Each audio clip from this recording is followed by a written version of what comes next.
Welcome back to Podsauce. I'm Dax Holt. I am Alicia Renee. All right, it is, you know, that UFOs, extraterrestrials, this is my jam. Wolves, vampires. All you need is a vampire that hitched a ride on a UFO and you're golden. Hey, throw in Colts and Heists and I am into this podcast. Now, so this is a podcast called Somewhere in the Skies. It is hosted by Ryan Sprague, and I am so excited to talk to him. There's some episodes I want to dive deep into it with him because this stuff it's your fascinates jam. me. It's your jam. Welcome to Podsauce, Ryan. Thank you so much, guys. It's a pleasure to be here. I'm honored, and hey, I could talk UFOs 24/7, so this is just an extra treat for me. So can this one, and I feel like you would do me a huge boon by having Dax as your guest on one of the episodes. But I don't have any interactions. I just like hearing about other people's interactions. He can tell you stories, and then you will be the at-home listener reacting within the podcast. I mean, boom. Listen to this. I love it. So if you are into UFOs like me, you are going to want to check out this podcast. This podcast covers UFOs, extraterrestrials, just culture, people's stories, kind of everything surrounding kind of the big question marks in the sky. Is that a good kind of representation of what your podcast is about? Absolutely, Dex. Yeah, I mean, you're right. There's kind of two profound questions in life. What happens when we die, and are we alone? And I think, within our lifetime, with all the scientific developments we've made in just the past few decades, to be completely honest, we are getting closer to answering that question of are we alone and have we actually been visited? So those are the kind of the big questions we ask on Somewhere in the Skies. With this being a podcast discovery show, Ryan, full disclosure, we're not always abreast of, podcasts whenever we talk to, we just discover them as we listen to it. So I haven't gotten to the episode yet. If you have discussed this, have you had a personal encounter with an alien force? Or have you had a sighting? So I have had what I perceived to have been a UFO sighting. That's actually what got me interested in this entire topic. I was 12 years old, and this was in central New York. I'm originally from Syracuse, New York, and it was 1995. I was fishing out on a dock and listening to Green Day on my Discman at the time, so that really brings you back to the 90s. Your Walkman. And oh yeah, I was just rocking out, and I love doing that, just like hanging out, like little family trip every weekend, and I would fish. And I remember it was getting dark, and I was reeling my line in, and I saw these lights in the water. This is the St. Lawrence River in central New York. There you go, we're back to the water again. And I lean over the dock, and I thought the lights were in the water, and I'm like looking, kind of seeing what's going on, and I realized it was a reflection. So I look up, and right above me, I don't know how high, I don't know how big it was, but it was a perfect equilateral triangle with 3 white lights on each point and some sort of like red hazy sphere in the middle. I didn't see like a machine. I can't say that this was a structured craft, but it was getting dark, and the stars were coming out, and I couldn't see any of the stars or anything behind this formation of lights. So I kind of assumed it was a solid craft, but it made no noise. At this point, I'd taken my headphones off.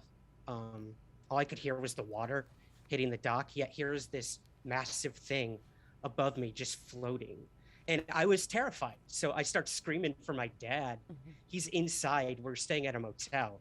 And he's inside watching a Yankees game. And finally, I get like this 12-year-old squeal out. And I'm like, Dad, there's something happening. And he comes out. And he actually witnessed this triangular formation with me. So, I knew I wasn't seeing things. The look on his face, the kind of, he turned white. He tried to calm me down, but I knew he had terrified. Absolutely no idea what this was either. Yeah. Right. And of course, we're like, maybe it's a blimp, maybe it's a plane of some sort. But the look on my dad's face really stuck with me. It left an imprint. And this thing, just whatever it was, the triangle, it floated over the water. It headed towards Canada, which was actually right on the other side of this river, and disappeared out of sight. And that's kind of it. How long was did it terrified. hover before it left? couple minutes maybe. I mean, it felt like Spectacular. forever. I'm not gonna lie. Mhm. Like I felt like I was out there for like an hour. But this probably lasted a few minutes, but it lasted for a lifetime for me. I just became obsessed after that. Like I started going to the library, taking Yeah. out books on, Bigfoot and UFOs, ghosts, everything, vampires, even, I and feel like Ryan and I could be just friends. got obsessed. Are you not? I feel like we could be best friends. The way you look at me, he was like, Are we he's- best friends, He's gonna Dax? be my bestie. Oh my No, God. so one of the episodes that I just was so fascinated by was the abductions of Denise Stoner. I think, Spectacular. she was a big cultural figure in the UFO sphere because, a lot of people talk about abductions and it might be a one-time thing.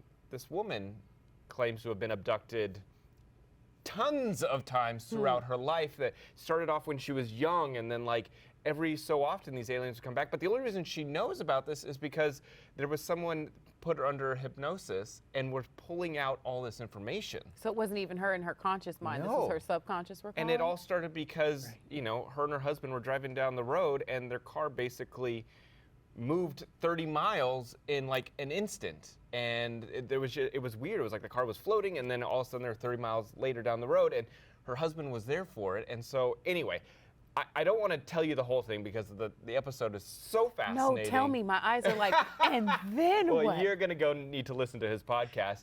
But that being my favorite episode, Ryan, what is your favorite episode that you've covered that you would want to push people to? Yeah, well, I'm so happy you brought that one up, Dex, because I've gone across the world at this point and interviewed claimed abductees from all walks of life, all belief systems, and these are very credible individuals. Now, I'm not saying that they were. I can't say that these people were taken by an alien, experimented on, and brought back. Like, I was not there when it happened. What I can say is the people I have interviewed, such as Denise Stoner and many others, these are everyday people. They're not crazy. They're not fantasy prone. These aren't, regressed memories of something else that happened that they made up. They truly believe these things happened. And like you mentioned, Denise had her husband with her when these events happened, who also went under hypnosis and had similar stories to tell. So there are a lot of episodes like that in the Somewhere in the Skies archives where I do speak to claimed abductees about that. So those are some of my favorites, but I would say my favorite episodes are actually a series I do called Witness Accounts. And this is where I'm barely in these episodes. I literally just have people call into the show and tell their UFO stories. And I think we're on volume like 22 or something at this point, and there's like 10 stories in each episode. So those are hundreds and possibly thousands of people from all over who have seen UFOs, can explain what happened, and it affected their lives in many different ways. So I would definitely gear people towards the Witness Accounts episodes where I just let them in their own voices tell their stories, because like you said, Alicia, this topic is more mainstream now more than ever. The US Pentagon has said UFOs are real. 1000%. That's a stunning revelation. Yeah. There's a million questions after that. What are they? Where do they come from? What do they want? But they're real. And for 70 plus years since the Roswell UFO incident, they've claimed, no, it's all weather balloons. People are making stuff up. They misidentified it.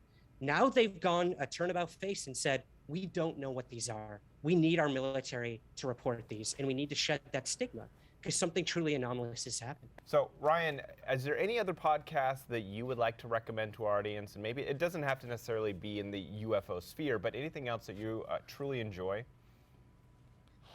Yeah, I mean, I'm a big podcast person. When I'm not making them, I'm definitely listening to them. I live in New York City, so like anything to have my headphones in and not have to deal with people Fair. like on the subway. Very fair. That's Very what fair. podcasts are for. And your guys' show is the perfect length for a commute That's into Manhattan. right, I'll give you Ryan. that. Keep that up. Ooh. So I would definitely recommend a show like yours, obviously, and I'm not just saying that because I'm on it. There's another show I really dig called Bigfoot Collectors Club, and this is a show hosted by two actors in LA, Bryce Johnson and Michael McMillan, and these two guys have, they've been in True Blood, they've been in Bigfoot movies, horror movies, and they they did a movie together, found out they both had similar interests in UFOs and Bigfoot, and they started a podcast. So every week they bring on celebrities and people to talk about their own paranormal experiences. So it's a lot like my show, but I love them. They're a true inspiration for me. And the one other show I would recommend is a show called Vanishing Postcards. And it's actually hosted by a close friend of mine here in New York City from Texas, who went out to Texas and went to all these very small towns with mom and pop shops that are unfortunately, just slowly dying by the day. And he goes to these family owned businesses and talks to them about the history of how they started, where they're at now, how people can help them survive in a world full of Walmarts and Targets and these big chain restaurants and everything. So it's a really cool snapshot of Americana and hopefully what won't be Vanishing Postcards. So it's a really emotional show, and I would definitely recommend people check it out. Ryan, thank you so much. Oh, yeah. I loved your podcast. I think a lot of other people will love it as well. So make sure you check out Somewhere in the Skies. We'll put up a link to this podcast on You should do the Podsauce.com. Denise Stokes episode. I Ooh, think, yeah. The Denise Stoner episode, we will highlight that because that was such a in-depth, fascinating look into all things UFO and abductions, and it's so good. But you know what? While you guys are at podsauce.com, sift around there because we have so much more than these actual recommendations. If you like, somewhere up there, we have some other podcasts that are very comparable, like Unsolved Mysteries. Unsolved Mysteries. There's also Strange Arrivals, which is a good recommendation. So Right. go there. You will get lost in content. It is not just our show. It's all kinds of You'll stuff. get lost in the sauce. See what I did there? You're ridiculous. Too corny? I love it. I do my best. Don't go anywhere, guys. We got so much more. This is Podsauce.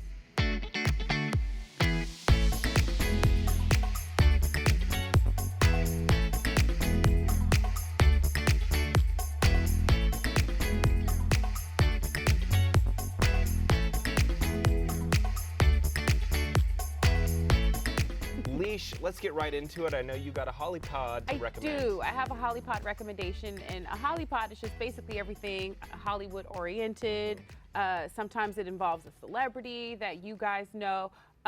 This particular Hollypod is called Harsh Reality, the story of Marion Riviera. Now, Marion Riviera was a huge LGBTQ plus advocate. She was a transgender woman. This particular podcast just basically covers the behind the scenes creation of the whys of a reality dating show that was centered around Marion Riviera. The thing about this dating show, though, is that the contestants did not know that Marion was born a man. The way that the producers kind of structured the dating show, though, it was very problematic at that time. We're talking about the early 2000s, where at that time, there were a few letters from the LGBTQIA alphabet that were not even recognized. So on its face, Marion was well before her time. And certain things transpired within the podcast that became very problematic, i.e. some of the men, as they started to discover that Marion was born a man, there's issues around that. Marion comes up missing. So it doesn't have a really good ending. I understand the reason and the importance behind a podcast such as this. I really encourage you guys to take a listen to it, and hopefully you will become an advocate as well for the LGBTQIA community. No, it sounds really interesting. Now, is she is not with us anymore? She is no longer with us. I don't want to tell you what happened. Every episode kind of covers each step within the reality dating process. Yeah. In the end, she does choose someone. There's some drama around the choosing. The men are then informed that Marion was indeed born a man. And so that whole thing transpires just as it did now, do when it came to producers have any culpability with this? Because this is a I feel pure bait and switch and when it doesn't even yes. need to be. That's the thing. This doesn't need to be a bait and switch kind of category. See, the thing is that you kind of have to split the baby, right? And I'm trying to say this again as a guest to the LGBTQIA community, but Marion is well within her right to hold her truth until she's comfortable with speaking her truth. But to answer your question, Dax, the way the producers kind of like picked the contestants and even structured the reality dating show, there is an air of impropriety in that when there was one particular contestant, I will say that, who immediately upon meeting Marion felt that Marion was not quote unquote, and I say this just to quote him, a full woman, right?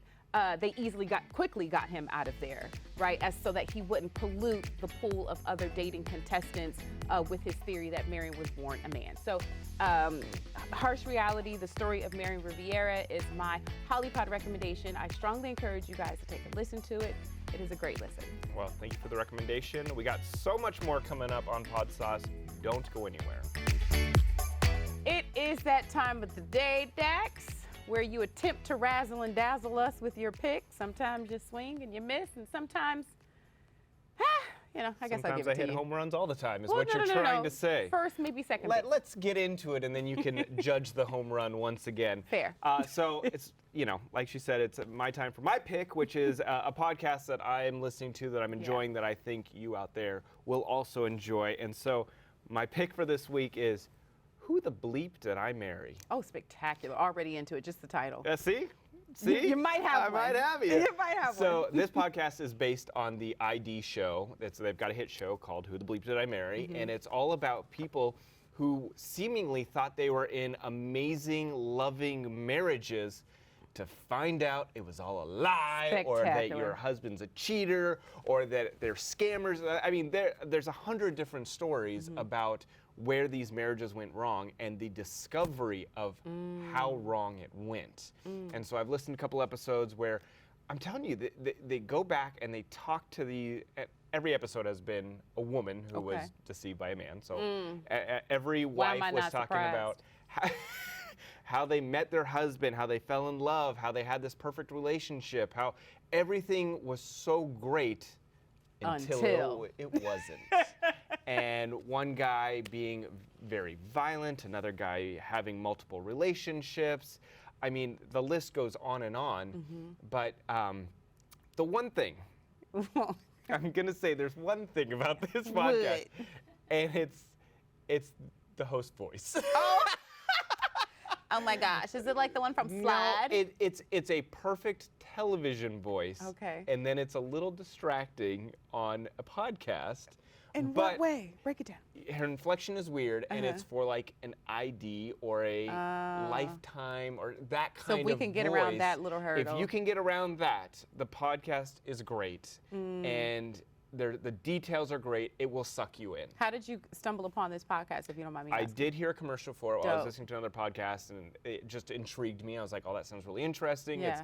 It's true crime adjacent. I mean, it's not people dying, at least in most cases. Some there is death, some there was one where the husband found out he was a murderer and had a separate life, like all kinds of stuff. It's such a fine line between like saving yourself and then maybe you're going to end up dead when you find out your significant other was a murderer in their former life. Yeah. You know what I mean? Former life as in the life before you. It's like, do I rat them out or do I throw the dice and take a gamble that I will live to tell the tale? No, there's one woman who probably would have wound up dead if she didn't do something about it. Spectacular. So check that out. That is my pick for this week. Who the bleep did I marry? I'm going to check out a couple of episodes as much as I can, but if that voice starts rocking me, I will pivot stage left. But thus far, sounds pretty good. We're going to put a link up to Who the Bleep Did I Marry on our webpage, podsauce.com. But guys, per usual, I mean, while we're there, you can discover so many other podcasts that we have housed on podsauce.com. Click on it. It's a rabbit hole that you want to get down. And make sure you check out our YouTube page at the Podsauce. We've got a visual element to this show. So if you don't want to just listen, but you want to see all this goodness, head on over, subscribe, like, all that fun stuff. Don't go anywhere. We got so much more coming up. This is Podsauce. Dax? Yes? You got a done in a day? I do. Are we not singing this time? Done in a day. Done in a day. Done in a day. Done in a day. Done in a day. Hey. Hey. Hey. Done in a day. That one was good. It's good when you finish out. It's your segment. Hey. All right. Better late than never. All right, so let's get to my Done in the Day. Done in the Day for me is a podcast that basically you can finish within a day because they're short episodes, they're in, they're out, and that is what I love. So I like to recommend Done in a Day. I expect these to be 45 minutes or less because you don't like to be kept. And they all are most of the time. So this one is called American Radical. All the episodes under 45 40 minutes, something like that. See what I'm saying? But this is a fascinating story. And so this is about Roseanne Boyland. That name may ring a bell. She was one of the protesters that died on Capitol Hill January 6, 2021 during the whole She was a protest. rioter? Yes, she was a rioter. However, Why do you say the protest? They ran up on the Capitol. yes. They were rioters. During the riots, the insurrection, the Yes. whole thing, she died outside the Capitol. She was basically stompled by a bunch of people.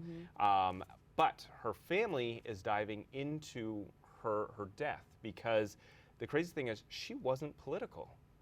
Like a year before she died, she hated politics. She hated Trump. 6 weeks before that day, She met a man. she suddenly became very involved in politics, and they feel that she was radicalized. And so this podcast is actually done by MSNBC, and they're going through interviewing all her family members, close friends, people in her life to figure out what the hell happened. A man led her astray. Why did she go from not caring to caring so much that she wanted to be there in person in Washington? So that's where it gets really interesting. And the guy that she was with that day, they are having an extremely hard time locating and chatting with. And her parents had communication with this guy, and then he suddenly vanished. Anyway, again, it's just the evolution of what happened the weeks leading up to January 6th and her death. So highly recommend you checking out American Radical. That is my done in a day. You can finish it all in a day. It's really quick. We're going to put Dax's Done in a Day pickup on our webpage, podsauce.com. While you are there, go down our slippery slope because we have other podcasts that are very comparable to American Radical. Yep. Also, big shout out to Ryan Sprague, host of Somewhere in the Sky. Such a good podcast. Good podcast. And great interview. Again, I think we're going to have him back for sure. For sure. We have a link to the episode that we mentioned earlier in this show on there, but just venture around, Got guys. so much good thing. And if going to the website isn't your thing, we're all over social media. We're out So here. head on over to Podsauce, our social media page. We got an Instagram, Twitter, YouTube. All We've the got it things. all at the Podsauce. And if you'd like to follow us, you can find me at Dax Holt. And you can follow me at I am Alicia Renee. And until next time, thank you all so much for listening, for joining, for checking us out. Until next episode, be good to yourselves.